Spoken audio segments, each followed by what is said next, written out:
Cette réforme est profondément injuste et ça a été dit par les syndicats, profondément injuste pour les femmes et profondément injuste pour les salariés et les ouvriers qui peinent le plus parce que finalement, la question, elle est celle-ci.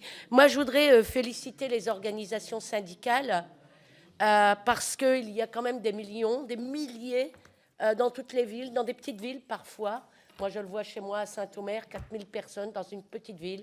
Féliciter les organisations syndicales parce qu'il n'y a pas de débordement. Les manifestations, alors qu'il y a des millions de personnes dans la rue, se passent bien, sans aucun débordement. Et nous n'avons ici, enfin pour ma part, ni à souffrir les uns les autres d'agression ou quoi que ce soit. Je préfère qu'on se dise les choses parce que parfois on a tendance à dire bon voilà. Mais là, franchement, pas du tout. On a connu pire avec d'autres projets de loi. Donc, en tous les cas, je tenais à le dire. Voilà. Alors, moi, je voudrais vous poser juste 3 questions, puisque le temps nous est compté et qu'on va pouvoir le faire ici, même si je pense que la méthode n'est pas la même, puisque nous avons affaire, il faut se le dire, à un 49.3 déguisé. C'est ce que nous pensons avec cette réforme des retraites. Moi, je voudrais savoir si vous pouvez répondre à cette question, peut-être pas là tout de suite parce que finalement je demande des chiffres, mais avez-vous des chiffres précis sur l'espérance de vie? Parce qu'il y a l'espérance de vie en bonne santé, entre les professions et entre les milieux sociaux qui sont différents parce que on lit des choses, mais j'aimerais, si vous le pouvez me donner des chiffres. On parle des 1200 euros bruts. On entend tout et n'importe quoi. Et d'ailleurs, le gouvernement n'est pas en capacité aujourd'hui de nous répondre sur le nombre de personnes qui toucheront les 1200 euros. Avez-vous, pour votre part, un chiffre à nous communiquer? Et j'aimerais savoir finalement, en moyenne, de combien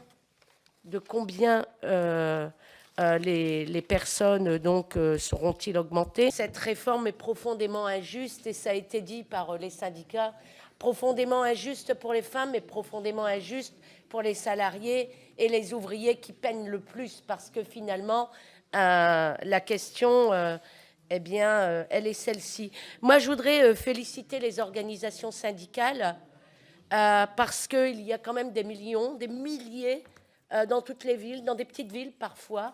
Moi, je le vois chez moi à Saint-Omer, 4000 personnes dans une petite ville. Féliciter les organisations syndicales parce qu'il n'y a pas de débordement. Les manifestations, alors qu'il y a des millions de personnes dans la rue, se passent bien, sans aucun débordement. Et nous n'avons ici, enfin pour ma part, ni à souffrir les uns les autres d'agression ou quoi que ce soit. Je préfère qu'on se dise les choses parce que parfois on a tendance à dire bon voilà. Mais là, franchement, pas du tout. On a connu pire avec d'autres projets de loi. Donc, en tous les cas, je tenais à le dire. Voilà.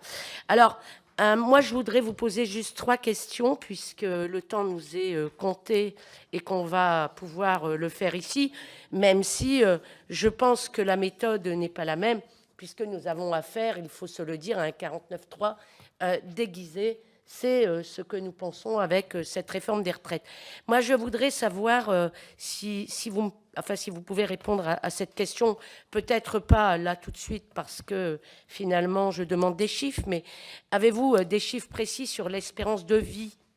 Parce qu'il y a l'espérance de vie en bonne santé, entre les professions et entre les milieux sociaux qui sont différents parce que on lit des choses, mais j'aimerais, si vous le pouvez me donner des chiffres. On parle des 1200 euros bruts. On entend tout et n'importe quoi. Et d'ailleurs, le gouvernement n'est pas en capacité aujourd'hui de nous répondre sur le nombre de personnes qui toucheront les 1200 euros. Avez-vous, pour votre part, un chiffre à nous communiquer? Et j'aimerais savoir finalement, en moyenne, de combien les personnes donc seront-ils augmentées?